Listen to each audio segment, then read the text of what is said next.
Hi there, my name is Phixfox and welcome back to Heroes of Might and Magic Olden Era. Today we're going to be looking at an interview with John Van Caneghem, the original godfather to all things Might and Magic, King's Bounty, and Heroes of Might and Magic. Yep, he is back and he's doing an interview because he recently announced that he is going to be a part of the Unfrozen Studios development process for Heroes of Might and Magic Olden Era. That is about the best news I've heard in a long time because you got the original vision from the original creator and all of the little nuances that come with the failures that it took to get to where Heroes of Might and Magic was so great. Like all the little things that people forgot.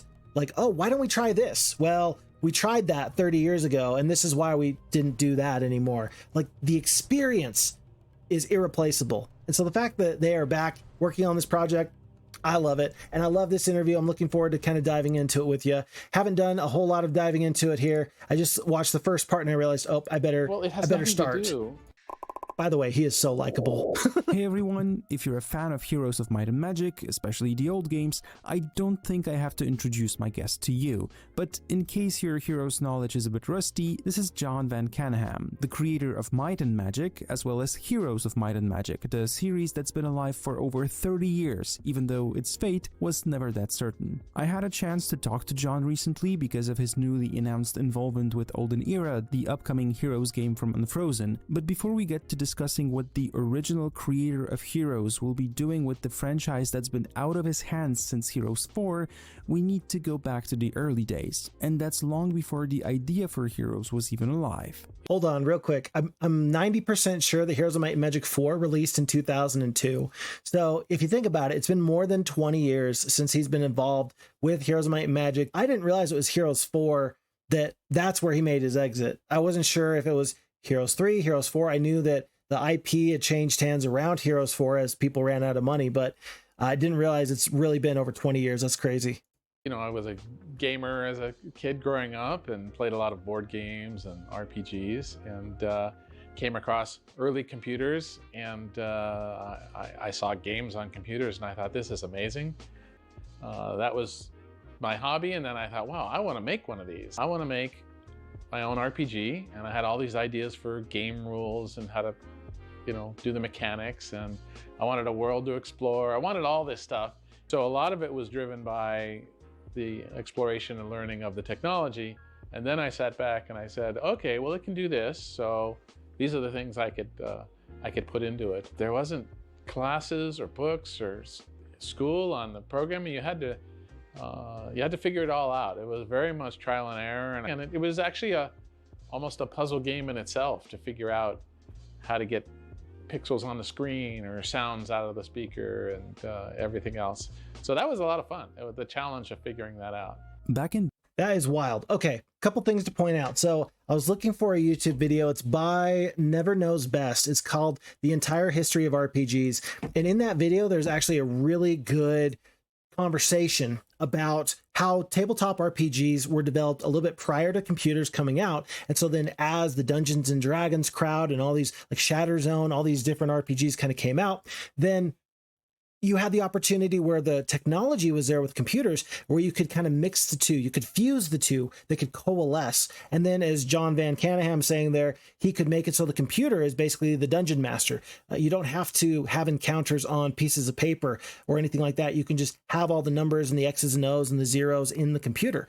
And that's really cool that with the way of the timing of the tabletop RPG and the way the computers came out, it all just kind of moved forward together.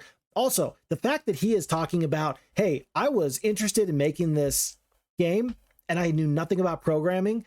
It's not like today where you have the internet and you can learn how to make power from a windmill, or you can learn how to fix a car, or you can learn C# or Python. Like back in the day, if you didn't have a manual or a book or somebody very, very knowledgeable who could just kind of help walk you through it. And by the way, how many people were knowledgeable? It must have been an absolute train wreck at first. I'm sure that it was a lot of banging your head against the wall. I like that he calls it a puzzle to try and solve this mystery wrapped in a riddle and then smothered in an enigma. There you go. Words are hard.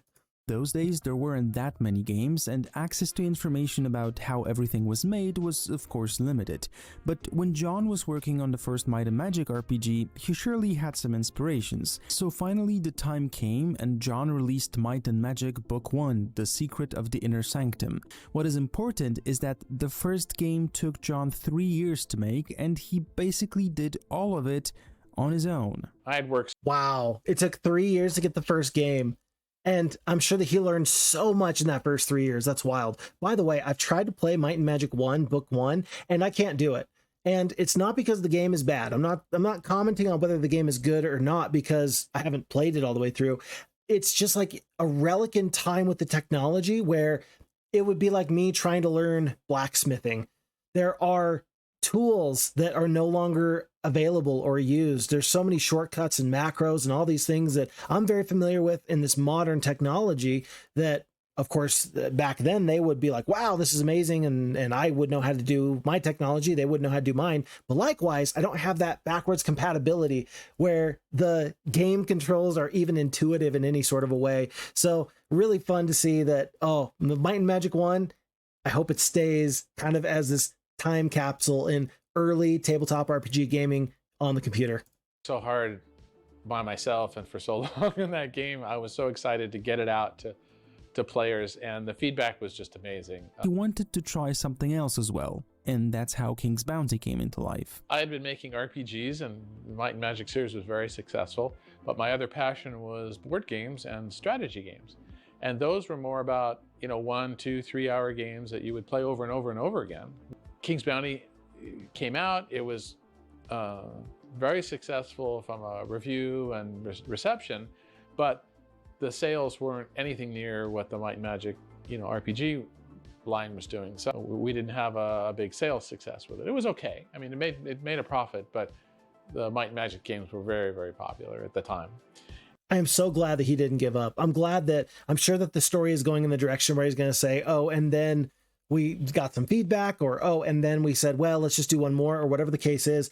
And then I'm glad that they got through those initial struggles, because I could see the pressure of, hey, I've only got so much time. Hey, as I try to program this, the technology around me is getting so much better so rapidly. And if you only have a limited amount of time and resources, then how do you best do that? And I could understand saying, well, this didn't sell very well. We should take that as feedback. I'm glad that that something's about to happen to keep this going. And for years, I kept, getting letters and messages and people saying, make a sequel. That game was great. We really loved it. And it took that long for me to go, okay, all right, I'll make another one. I came up with this, premise for Heroes and focused more on the creature stacking and the hero armies. It just started to write itself. That's probably the hardest thing of making a new game, is the trial and error. He is so likable. I cannot help but smile as I'm listening to him. As I'm sitting under his voice, I feel uplifted and edified. I wonder, as we're going to start getting into talking about Heroes of Might and Magic, I wonder if he's going to talk about some of his inspirations for, like, I don't know, talking about, for example, his barbarian hero that he had from Dungeons and Dragons, his own tabletop RPG type stuff. I believe that Crag Hack was always his original character. So I wonder if we're ever going to hear that bit of lore here in this video or not. One would assume that a sequel to King's Bounty would be King's Bounty 2, obviously. But what we got instead, we now know as Heroes of Might and Magic. On the development team said, hey, wait a minute. If we're going to call it Might and Magic, well, we have this great wealth of lore and background and characters. Why don't we use it? And everyone was like, okay. So it started to just accelerate, and everyone got really excited on the development team to, oh, we can add this, and we can add this lore, and we can add those characters. Oh, let's name them from the game. And it started to come, it just started to make sense. If it wasn't... Okay, as a longtime Heroes of Might and Magic fan myself, who'd never really played a lot of Might and Magic, in fact, I've never completed a single Might and Magic game, I feel somewhat robbed by the fact that all I see with Heroes of Might and Magic is all these little pieces of lore, and I don't have the original understanding. It wasn't like my own first primary experience with the lore in the original setting with Might and Magic. I love when in my YouTube comments people say, oh, this is because of this, and oh, this is because of this. I feel like if you are a big fan of the Heroes of Might and Magic series and we haven't played Might and Magic, then we need to make that effort. We need to do that, because as he's talking about like these elements, oh, we're bringing this element, we're bringing this lore. Part of the reason why Heroes of Might and Magic is so great is, yes, the strategy, but also the storytelling. Also, all the little bits of the world being fleshed out and built together. It's so cohesive. It flows so well. And I can imagine that a modern day studio trying to make a game that they don't have good source material to really build off of, or if they do, it's going to get beat to hell and bureaucratized and all this weird stuff in order to fit a modern audience. And so I love that there was all of this predated information that helped make the Might and Magic games so good. The Heroes of Might and Magic games so very, very good. I love hearing that. When I first started designing it, it was just strictly a strategy game. The other thing we learned, about all these games was if you can add story, it makes the game even more popular with more people. And then later on, I'm jumping ahead here, but we learned towards the end of Heroes 2 that people liked RPG elements. And we started to add RPG elements and campaigns that were more, linear stories. So I can't take credit for the hot seat. That was a lot of the team really wanted to have that. With the success, I got to say, when I talk to people and I ask them, how did you first come into contact with Heroes of Might and Magic as a series? Typically people will say something like, oh, my uncle was playing it, my dad was playing it, and I was right at their elbow just watching them play.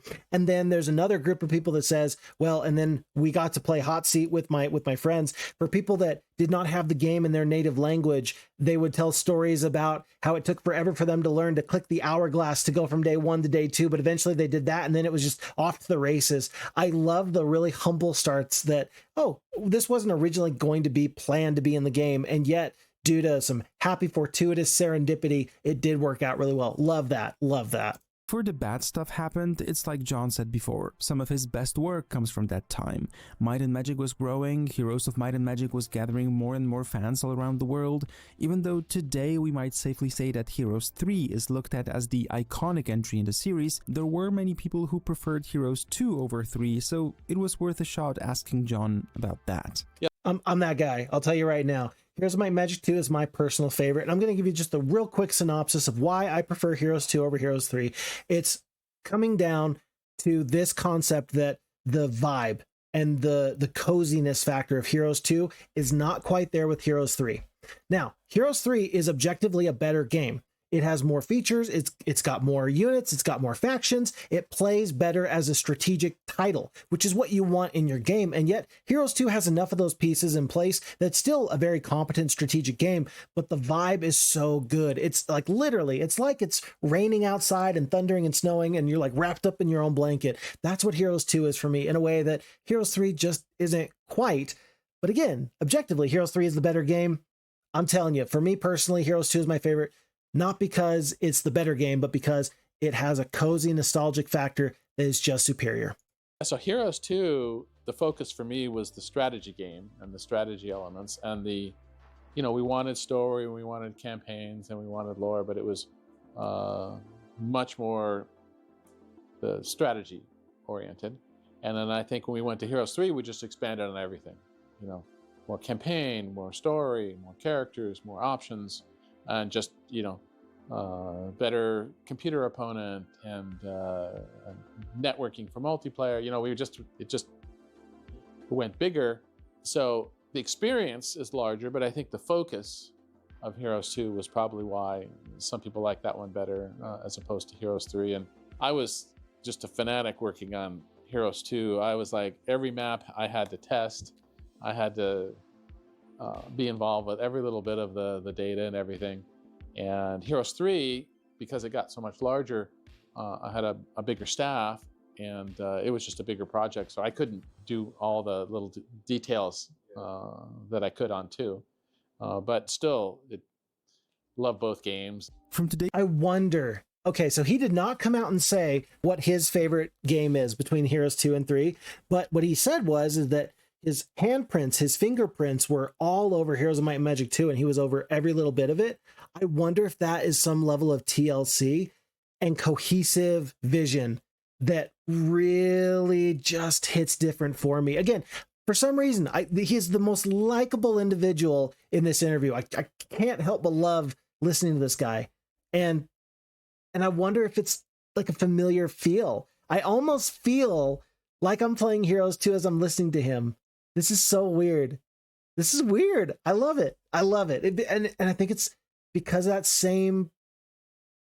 those same fingerprints that I'm so familiar with.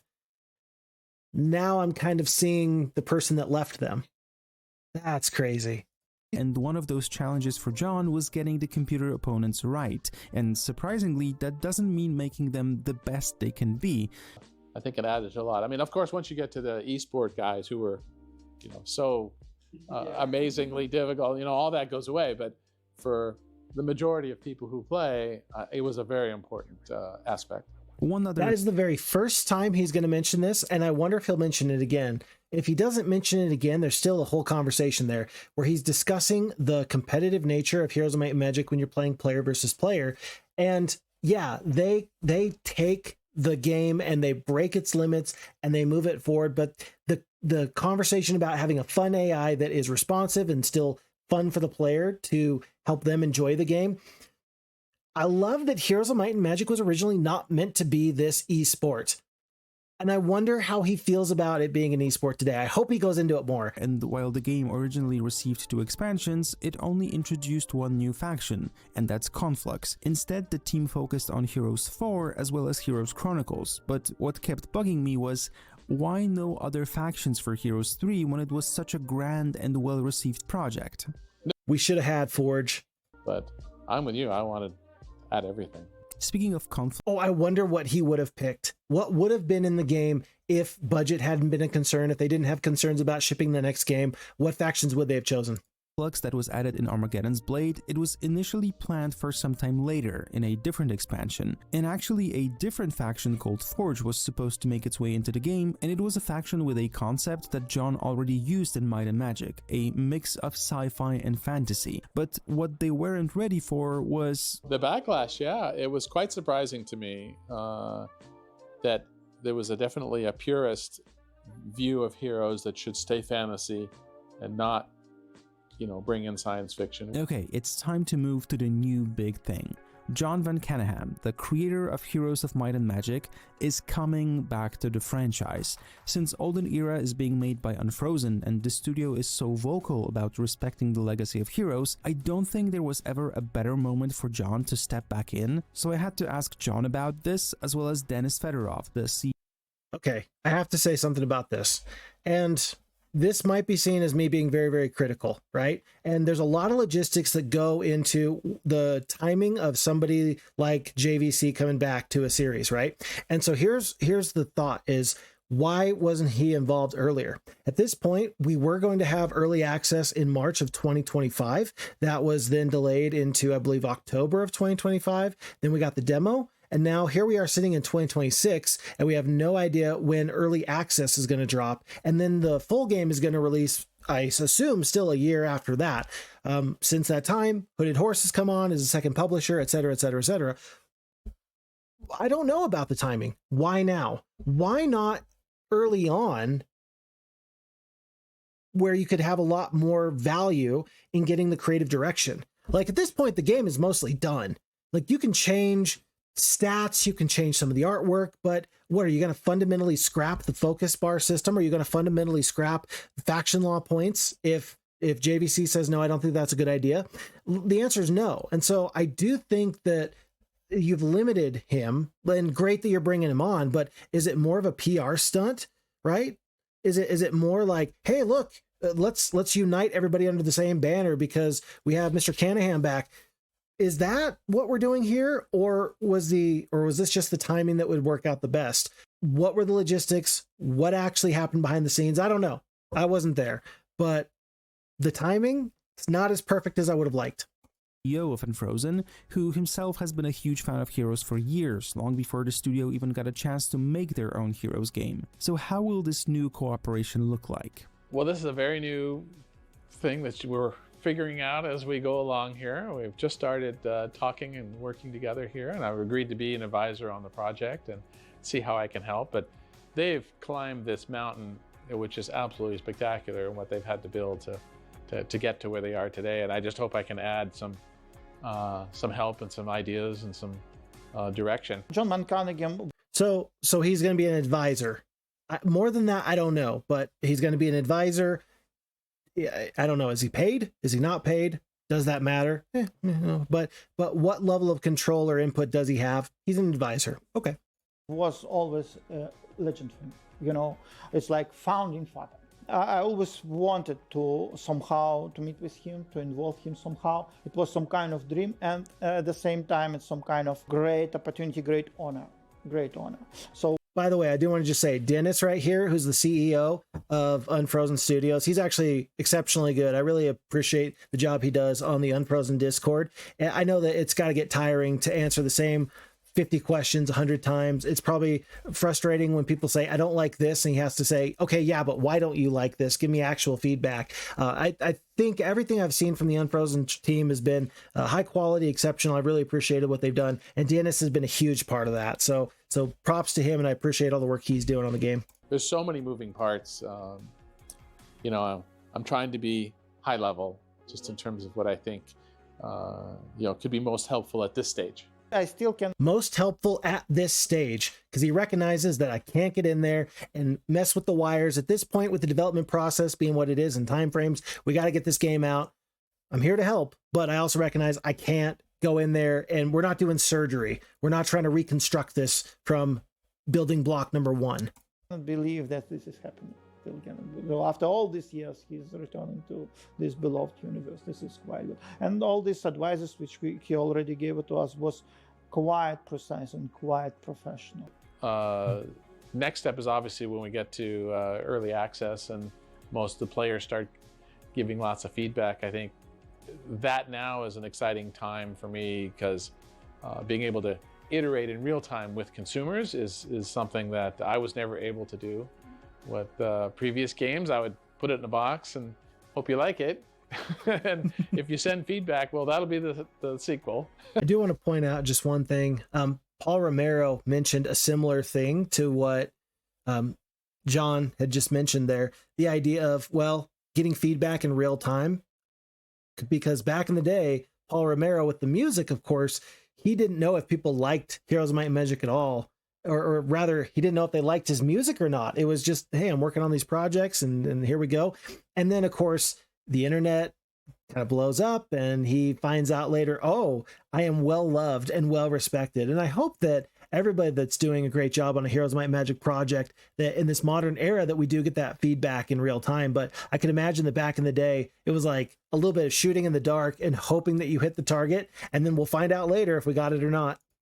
It seems that the game is heavily shaped by the conversations that the developers have with the community surrounding the franchise. One of the strongest aspects of Unfrozen is working with the community. We learn how to work with the people, we work with the community, how to learn.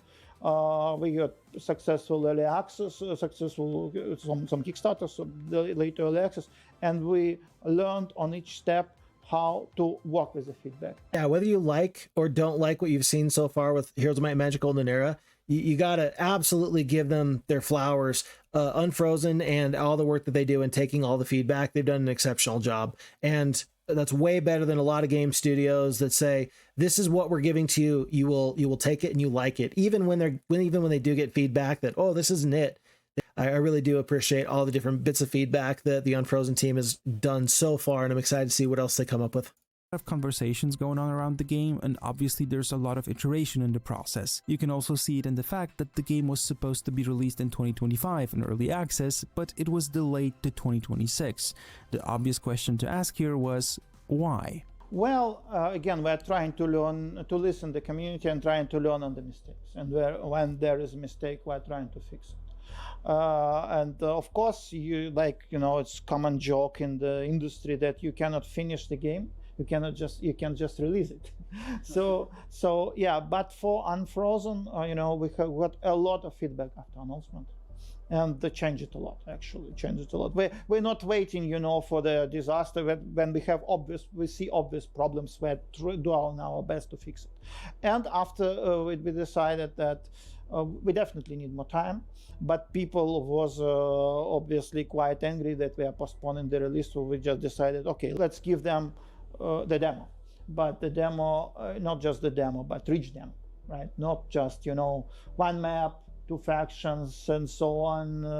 I don't like this approach. We wanted to demonstrate the project. Yeah, and I made a video back when the first delay happened, and the idea that I kind of proposed at that point was, look, you cannot have a good first impression again. And thankfully, the demo did a really nice job in saying, hey, this is what we got. There are people that have literally spent hundreds of hours in just the demo, right?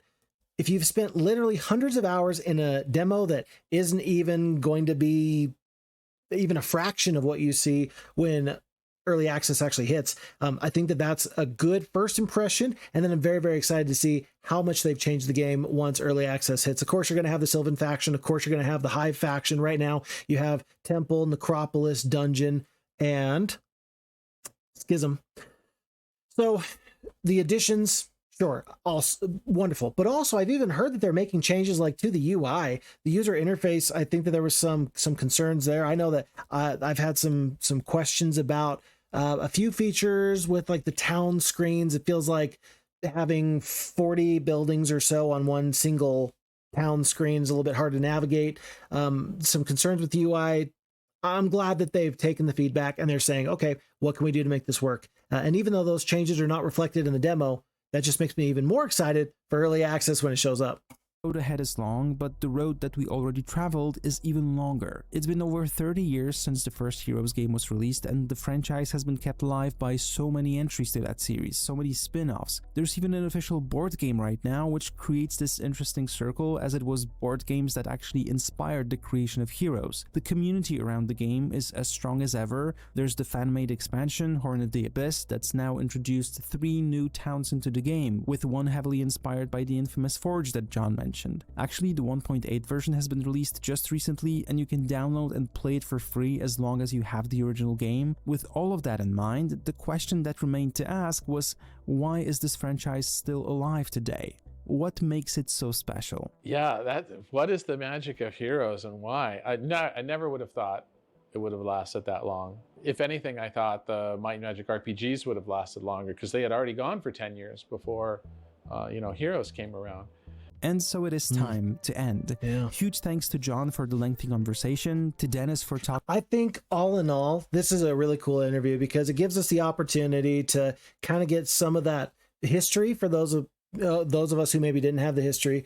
It's really nice to just kind of get the, reassurance, kind of get the reassurance. I leave this interview feeling like, okay, this is a deep-seated respect for what has been here before, and for Olden Era moving forward, it is a mix of taking the feedback, it's a mix of paying homage, it is a mix of just creating something new, but also delivering on the original vibes.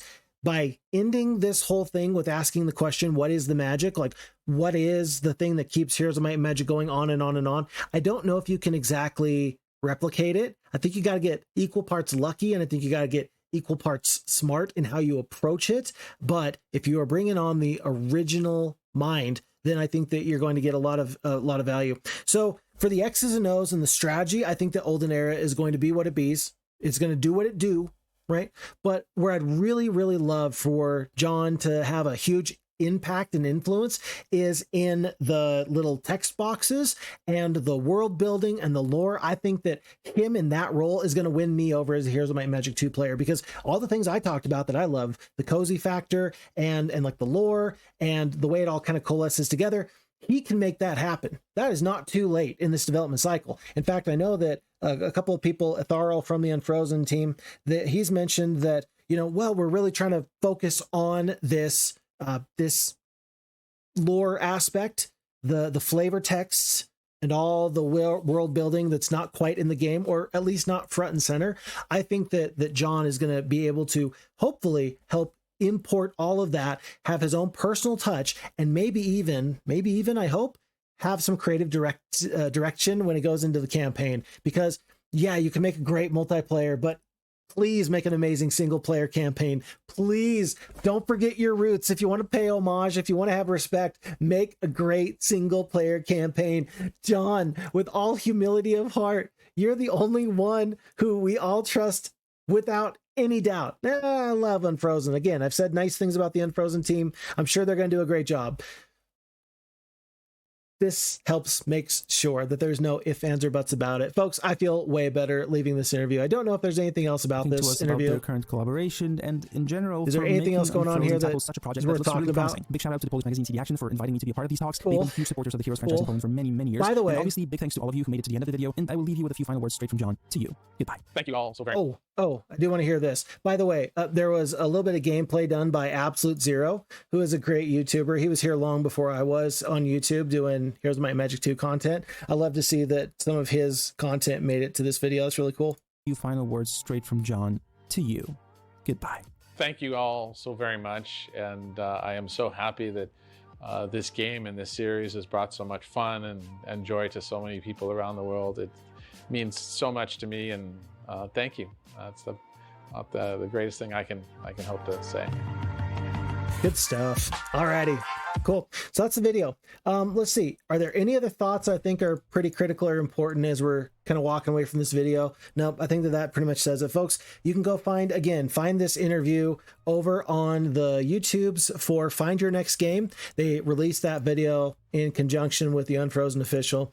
And yeah, it looks like it's only got about 7,200 views at the moment. Hopefully it gets an awful lot more. If there's other places you can find that video, I hope you go and find those and go check that out. Maybe it's on the Unfrozen YouTube page as well. Tough to say. Yeah, that one's got about 14K, the ones where they do another interview. So there's lots of information out there. Go check it out. And I'm looking forward to seeing all of you later.